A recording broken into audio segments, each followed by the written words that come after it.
Experience the future of packaging and processing up close and in action. Explore groundbreaking innovations, engage with hands-on solutions, and connect with the experts transforming the industry. See how these advancements can revolutionize your products, production lines, and business. It all starts here. Don't miss out. Register today at packexpolasvegas.com/unpackedpod.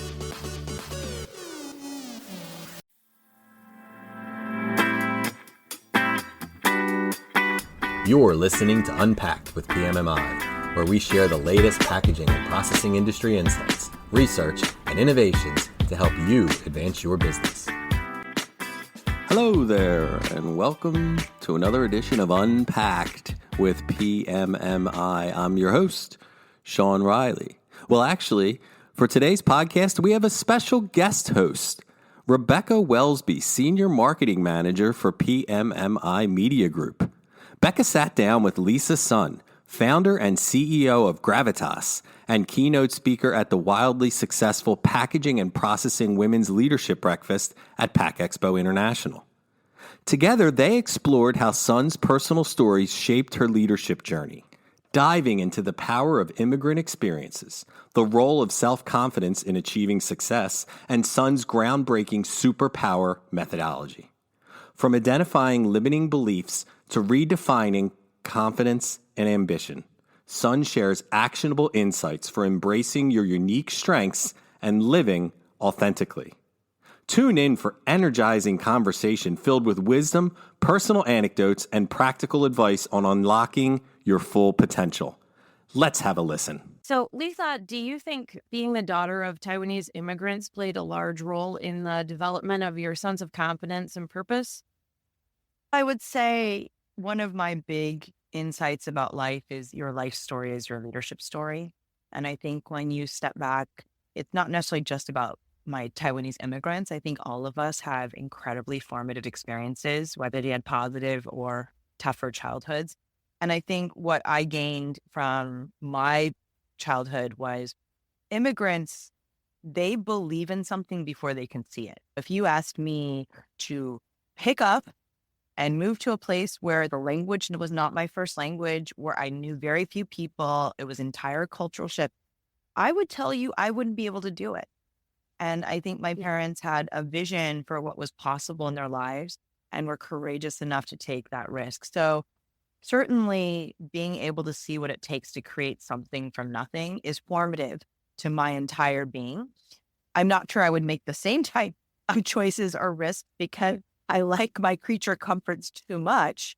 But I think what they taught me was resourcefulness, persistence, grit. So I think almost every immigrant probably has a sense of possibility and creation, whether or not they're from Taiwan or any other country. So I would say that's formative, but from an upbringing and a leadership standpoint.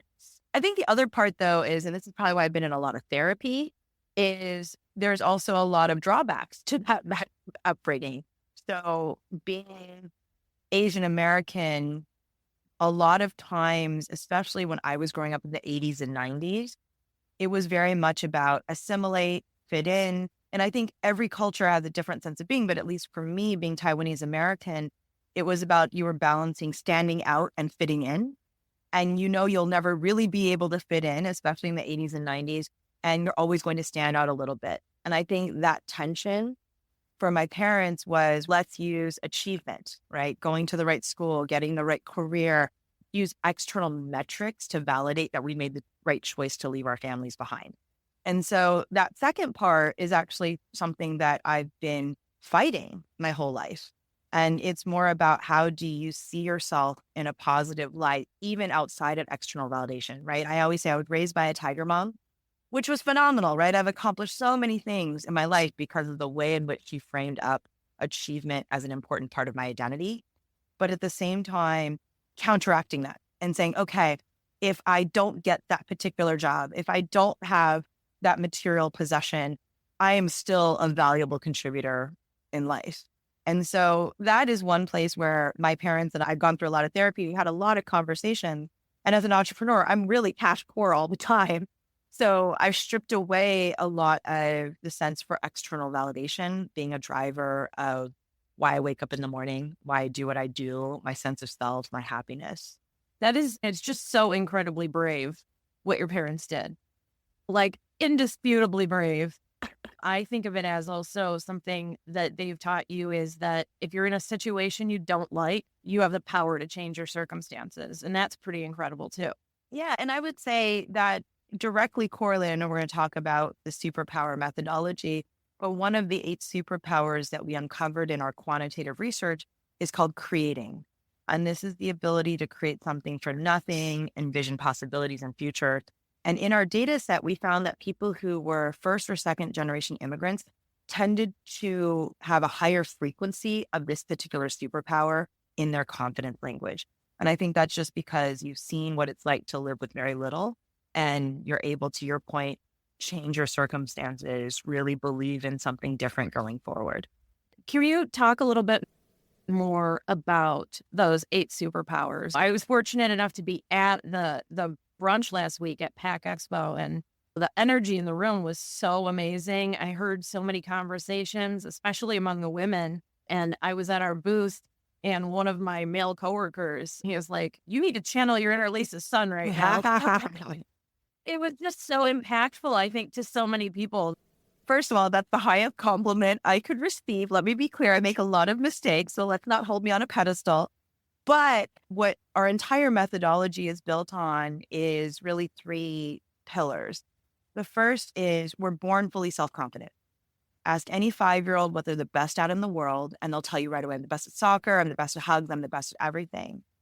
And at some point in our adolescence, and we've identified between the ages of 8 and 12, we develop an inner critic.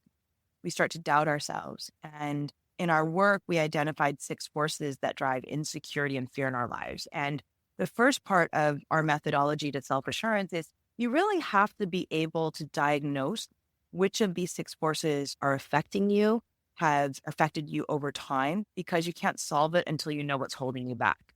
And so I just shared with you one of the things that held me back because I was raised by a tiger mom: satisfaction conundrums, tying your self-worth to external markers of validation and success. And so that's the first part of our methodology, which is you really have to understand what are the limiting beliefs in your mind. The second part that we really love is you have to make a choice to break out of them, and you have to change how you see yourself. Because what I think is so important is if you look up the word confidence in the dictionary, it has nothing to do with bravado or swagger or behavior. It's an understanding and appreciation of your own abilities. It's a mindset before it becomes a behavior.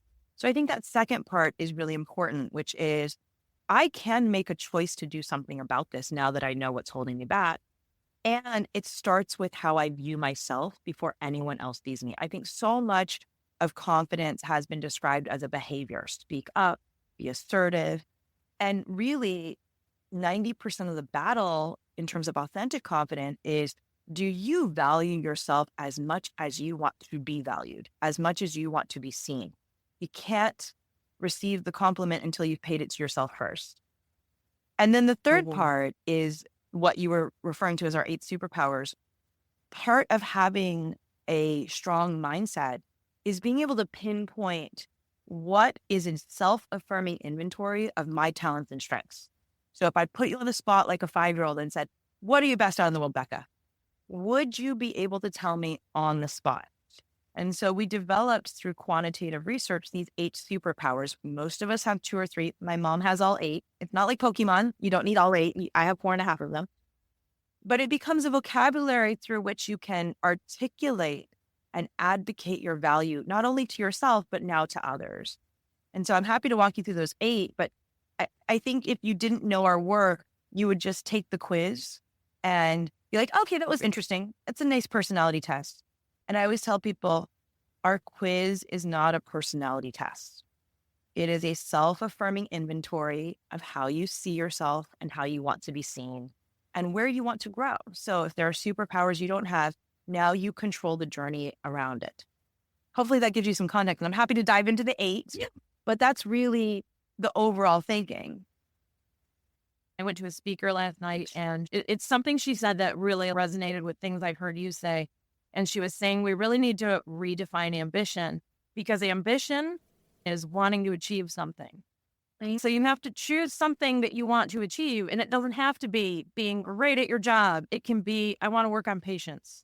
Define those superpowers and then decide which ones you want to work on or which ones you want to cultivate or just be aware of.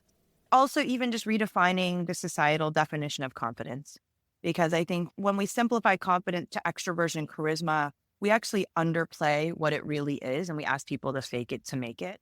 So I think if you take the whole idea of confidence and you say, actually, it's about an appreciation of our own abilities and a recognition and understanding of how our talents make the world a better place, I think it gives everyone the permission to have it. So I love redefining ambition. I love really ultimately redefining the idea of confidence so that everyone has a route to it. So the 8 superpowers, these are developed through our quantitative data set. The first 2 that I often talk about are leading and performing. So leading, I'm in charge, I set direction, I inspire followership. And performing, which is what I'm doing for you now, extroversion, charisma, speaking up, loving being on stage, loving the energy exchange between 2 people. If you think about how much ink has been spilled about the topic of confidence, they focus solely on leading and performing. Okay, I'm in command and I speak up. They represent less than 15% of our data set. So that means 85% of us have actually not been seen or valued when it comes to confidence. The next 2 are achieving and knowing.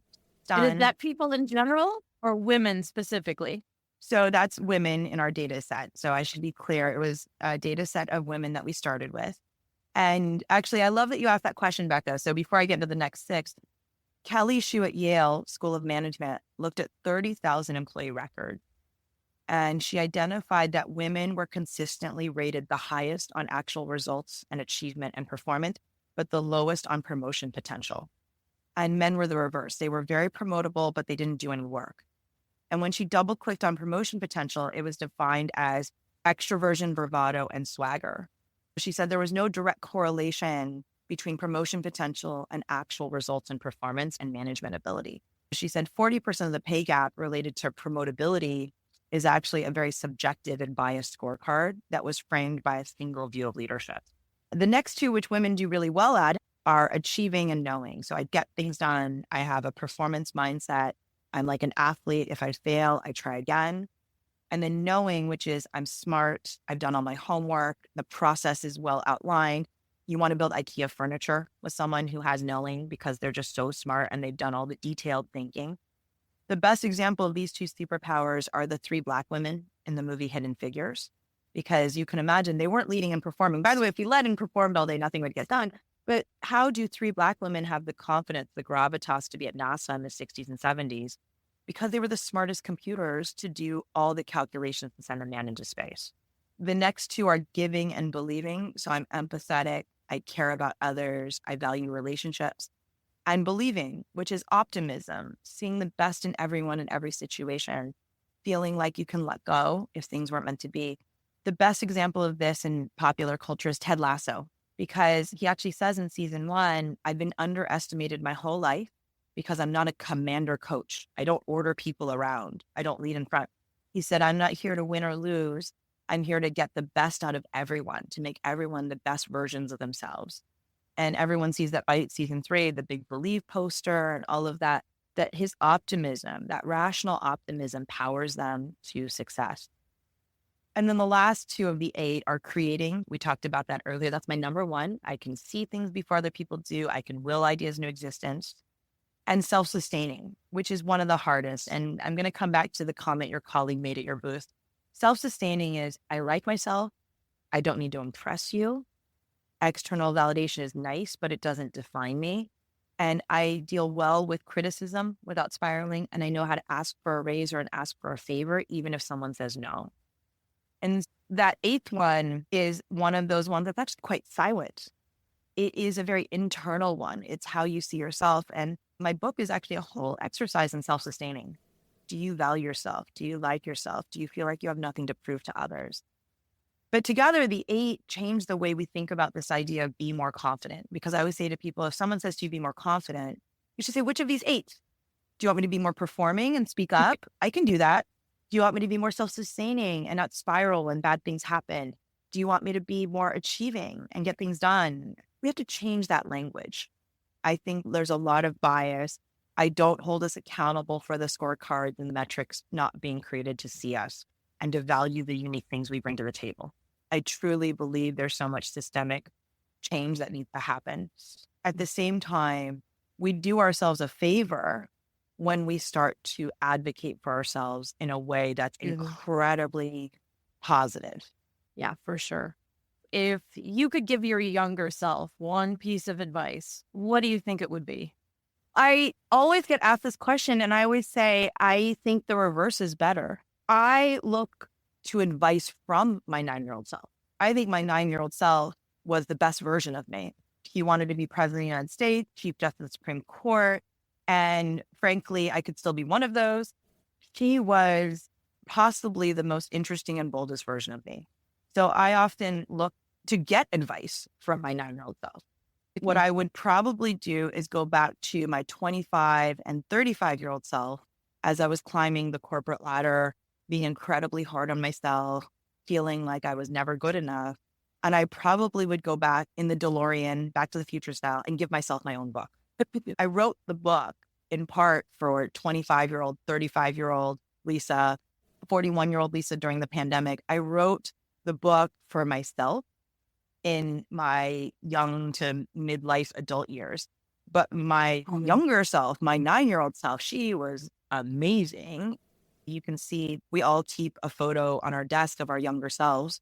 Pick somebody from your younger years, keep it on your phone, keep it on your desk, who you would want to take advice from your own past.